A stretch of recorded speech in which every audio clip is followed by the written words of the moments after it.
नमस्कार, मैं हूं अंकुर। आप देख रहे हैं सत्य हिंदी। एक नजर अब तक की सुर्खियों पर।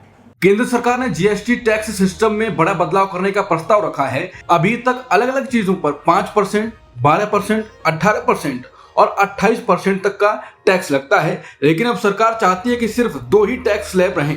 5% जिसमें ज्यादातर जरूरी चीजें हैं और 18% बाकी सामानों पर, यानी 12% और 28 वाले टैक्स स्लैब खत्म हो जाएंगे। माना जा रहा है कि सरकार इस बदलाव को दिवाली तक लागू कर सकती है। इस पर कांग्रेस ने आधिकारिक ट्विटर हैंडल से प्रतिक्रिया दी। कांग्रेस नेता जयराम रमेश ने बयान जारी कर कहा है कि सरकार को इस पर जल्द से जल्द आधिकारिक चर्चा पत्र लाना चाहिए ताकि इस बड़े मुद्दे पर जनता और राज्यों की राय ली जा सके। कांग्रेस नेता जयराम रमेश ने कहा कि जीएसटी 2.0 की मांग कांग्रेस लंबे समय से कर रही है।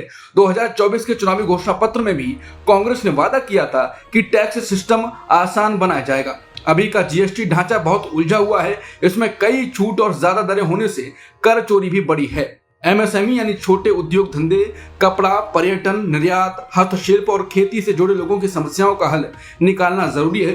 रमेश ने यह भी कहा कि राज्यों की कमाई पर असर न पड़े, इसके लिए केंद्र सरकार को जीएसटी मुआवजा की अवधि 2026 के बाद भी बढ़ानी चाहिए। जीएसटी लागू होने के 8 साल बाद केंद्र सरकार जीएसटी 2.0 लाने की तैयारी कर रही है। इसका मकसद है आम लोगों और कारोबारियों के लिए जीवन को आसान बनाना और टैक्स का बोझ कम करना। सरकार जीएसटी के ढांचे में बड़ा बदलाव करने जा रही है। इसके तहत ज्यादातर इस्तेमाल होने वाली चीजों पर 5% और बाकी सामानों पर 18% का टैक्स लगाने का प्रस्ताव है। अभी 12% और 28 के टैक्स स्लैब को खत्म करने की योजना है, जिसके बाद कांग्रेसी समर्थक राहुल गांधी का पुराना बयान शेयर कर रहे हैं और कह रहे हैं कि सरकार तुम्हारी, सिस्टम हमारा। लोकसभा नेता प्रतिपक्ष राहुल गांधी ने 2016 ही 28% जीएसटी को खत्म करने के लिए कहा था और इसे गब्बर सिंह टैक्स बताया था। आज 8 साल बाद सरकारी सूत्रों के अनुसार सरकार 28% जीएसटी को खत्म करने का प्लान बना रही है। सच में राहुल गांधी एक विजनरी लीडर हैं।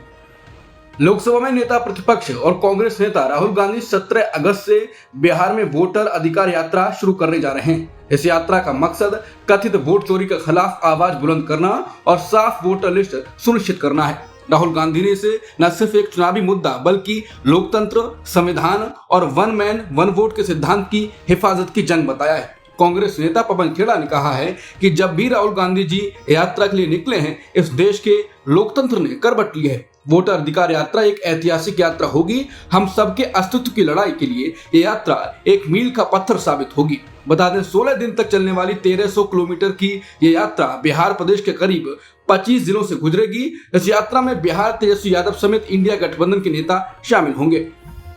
कांग्रेस ने शनिवार को कथित वोट चोरी के खिलाफ अपना अभियान तेज कर दिया है। पार्टी ने एक नया वीडियो जारी किया है जिसका नाम रखा है लापता वोट। इस वीडियो के जरिए कांग्रेस ने आरोप लगाया कि वोट चोरी की जा रही है। पूर्व कांग्रेस अध्यक्ष राहुल गांधी ने सोशल मीडिया प्लेटफॉर्म एक्स पर वीडियो शेयर करते हुए लिखा, चोरी चोरी चुपके चुपके अब नहीं, जनता अब जाग चुकी है। कांग्रेस ने अपने आधिकारिक अकाउंट से वीडियो डालकर कहा, आपके वोट की चोरी आपके अधिकार की चोरी है। आइए मिलकर इस वोट चोरी के खिलाफ आवाज उठाएं और अपने अधिकार बचाएं।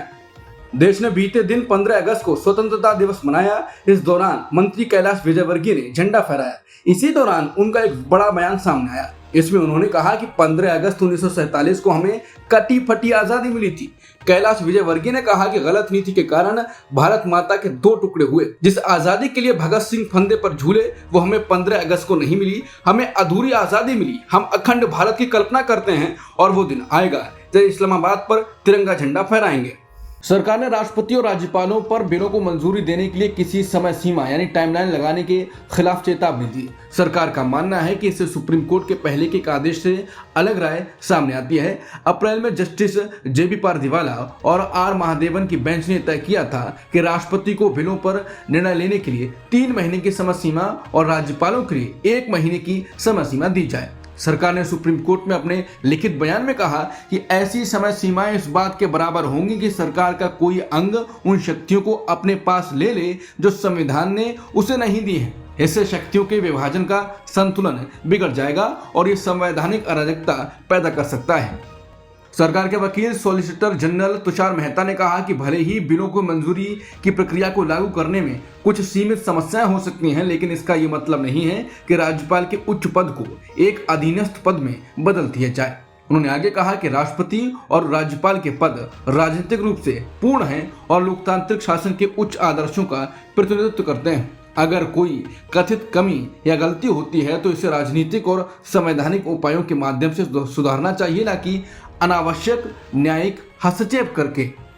अलास्का में ट्रंप और रूस के राष्ट्रपति व्लादिमीर पुतिन के बीच की बैठक बिना किसी नतीजे के खत्म हो गई, जिसके बाद दोनों नेता अलास्का से बाहर निकल गए हैं। माना जा रहा है कि बैठक बेनतीजा रही है, जिसके बाद भारत के लिए मुश्किलें बढ़ सकती हैं। वहीं भारत के लिए चिंता की बात यह है कि ट्रंप ने अलास्का बैठक के दौरान ही दिए गए एक इंटरव्यू में दावा कर दिया कि रूस ने एक बड़ा तेल ग्राहक खो दिया है।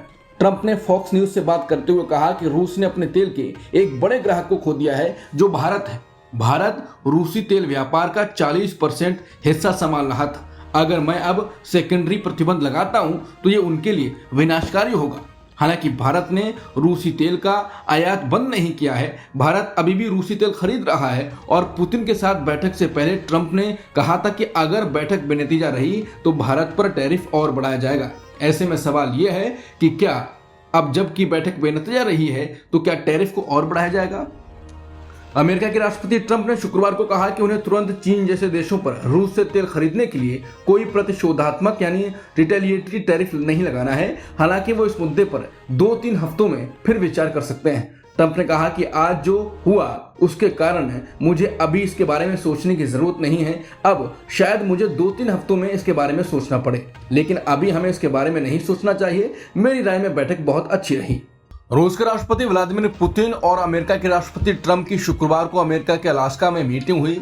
इस मुलाकात के बाद पुतिन ने कहा कि अगर ट्रंप 2022 में व्हाइट हाउस में होते तो यूक्रेन में युद्ध कभी नहीं होता। उन्होंने अमेरिकी राष्ट्रपति के साथ 5 वर्षों में पहली आमने सामने की बैठक में दोनों देशों के संबंधों में सुधार की आशा का संकेत दिया। बता दें, ट्रंप लंबे समय से दावा करते आ रहे हैं कि अगर वो राष्ट्रपति होते तो यूक्रेन और रूस के बीच जंग नहीं होती। इसके बारे में जब पुतिन से पूछा गया तो उन्होंने कहा कि मैं इसकी पुष्टि कर सकता हूं। उन्होंने आगे कहा कि मैं ट्रंप से सहमत हूं कि यूक्रेन की सुरक्षा सुनिश्चित की जानी चाहिए। मुझे उम्मीद है कि आपसी समझ से यूक्रेन में शांति आएगी। रूस के राष्ट्रपति व्लादिमीर पुतिन ने ट्रंप के साथ हुई संयुक्त प्रेस कॉन्फ्रेंस खत्म करते हुए ट्रंप को मॉस्को आने का न्योता दिया। पुतिन ने कहा, अगली बार मॉस्को में। ट्रंप ने इस सुझाव को स्वीकार किया और कहा, यह दिलचस्प है, मुझे इस पर थोड़ी आलोचना झेलनी पड़ेगी, लेकिन यह मुमकिन है। ट्रंप ने आगे कहा कि अब अगला कदम यूक्रेन के राष्ट्रपति वोलोदिमीर ज़ेलेंस्की पर निर्भर करता है। उन्होंने बताया कि ज़ेलेंस्की और पुतिन के बीच जल्द ही एक मुलाकात तय की जाएगी और शायद इसमें मैं भी शामिल रहूंगा। जब ट्रंप से पूछा गया कि आप कौन से मुद्दे बचे हैं जो समझौते में अड़चन डाल रहे हैं, तो उन्होंने साफ नहीं बताया, बस इतना कहा, देखते हैं कि हम क्या कर सकते हैं। रूस के राष्ट्रपति व्लादिमीर पुतिन ने अमेरिका के राष्ट्रपति ट्रंप के साथ हुई संयुक्त प्रेस कॉन्फ्रेंस के दौरान यूरोप और यूक्रेन को चेतावनी दे दी कि वो वॉशिंगटन के साथ किसी भी पर्दे के पीछे सौदेबाजी में शामिल ना हो, जिससे शांति समझौते की प्रगति को रोकने का प्रयास हो सके। पुतिन ने कहा कि हम उम्मीद करते हैं कि कीव और यूरोप के बाकी बड़े शहर इस पहल को सकारात्मक ढंग से देखेंगे और इसमें रुकावट नहीं डालेंगे। पुतिन ने यूरोप को चेतावनी देते हुए कहा कि यूरोप को पर्दे के पीछे गुप्त सौदेबाजी करके ऐसे उकसावे नहीं करने चाहिए जिनसे इस शुरुआती प्रगति को नाकाम कर दिया जाए। ट्रंप ने रूस के राष्ट्रपति व्लादिमीर पुतिन से अलास्का में हुई मुलाकात को 10 में 10 नंबर दिए। उन्होंने बताया कि हमारी मुलाकात बहुत अच्छी रही। अब यूरोपीय भागीदारी के साथ समझौता कराना ज़ेलेंस्की पर निर्भर है। ट्रंप ने यह भी कहा, यह बहुत गर्मजोशी भरी बैठक थी और उन्हें लगता है कि हम समझौते के बहुत करीब हैं। अब तक की खबरों में इतना ही। बाकी खबरों के लिए बने रहिए सत्यहिंदी.com के साथ।